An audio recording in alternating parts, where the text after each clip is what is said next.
Starting new topic. A political party has following 3 components. मैंने बताया कि जो पॉलिटिकल पार्टीज़ है वो 3 संगठित रूपों से 3 कंपोनेंट्स से मिलकर बनती है। तो फर्स्ट इज लीडर्स।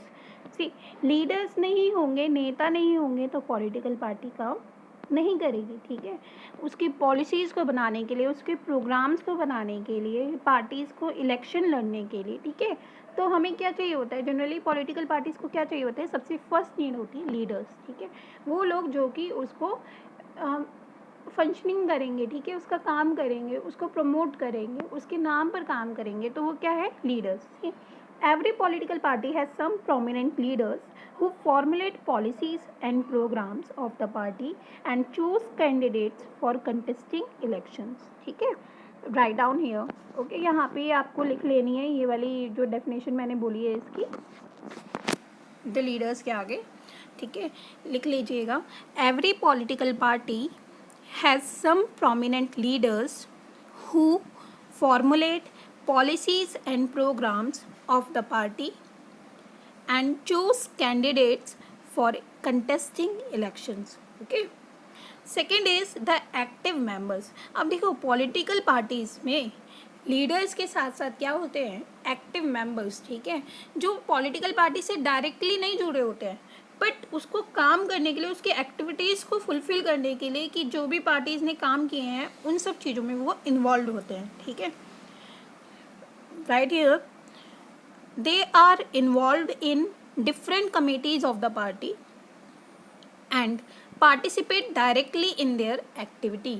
देखो अब मैं बात करूँ, अगर जैसे अभी हमारे यहाँ बीजेपी की गवर्नमेंट है तो आपको क्या सारे लीडर्स काम करते हुए दिखते हैं, सारे लीडर्स एक्टिव दिखते हैं? नहीं, कुछ लीडर्स होते हैं जो कि एक्टिव दिखते हैं हमें। ठीक है, वो क्या होते हैं, वो अपना काम कर रहे होते हैं, वो इम्पोर्टेंटली उस चीज़ की फंक्शनिंग को देख रहे होते हैं। ठीक है, तो वही मेंबर्स क्या कहलाते हैं, एक्टिव मेंबर्स। ठीक है, एंड थर्ड इज़ फॉलोअर्स। कोई भी पॉलिटिकल पार्टी कब बन के आ रही है, सबसे पहली बात ये उसकी कंडीशन क्या है, जब वो इलेक्शन लड़ रही है। ठीक है, और अगर इलेक्शन लड़ रही है तो क्या चाहिए, उसको फेवर करने वाले, जो उसको वोट्स कास्ट करेंगे वो लोग चाहिए, और वो ही लोग क्या हैं, फॉलोअर्स। ठीक है, दे believe in the parties ideology, वो पार्टी की जो आइडियोलॉजी है उसमें बिलीव रखते हैं। ठीक है, and support the party by casting their votes. ठीक है, और पार्टी को सपोर्ट करते हैं किस तरह से, उनको वोट्स डाल के। ठीक है, in favour of the party at the time of election. ठीक, see I am reading it again. They believe in the parties ideology and support the party by casting their votes in favor of the political party at the time of election. Okay, तो ये थे हमारे 3 components election political party के। इसके बाद जो हमारी next video होगी वो होगी फंक्शंस ऑफ पॉलिटिकल पार्टीज़ पर। तो आपको ये समझ के रखना है, जनरली अगर क्वेश्चन आता है what is meant by a political party and describe its components और describe the 3 components of a political party, तो आपने यही लिखना है। ठीक है, क्या लिखना है आपने आंसर में, a political party is a group of people who come together to contest elections and hold power in the government. ठीक है, they have also some policies and programs for the society with a view to promote the collective good. Okay, and next para आप कहाँ से start करेंगे, there are 3 components of a political party.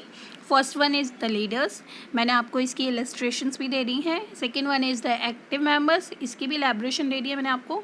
And third the followers. ठीक है, तो इस तरह से आपका ये आंसर कंप्लीट हो जाएगा। यहाँ पर ही आप नोट्स के साथ में ही क्वेश्चन भी लिख सकते हैं ताकि आपको याद रहे कि इसका क्वेश्चन किस तरह से आता है।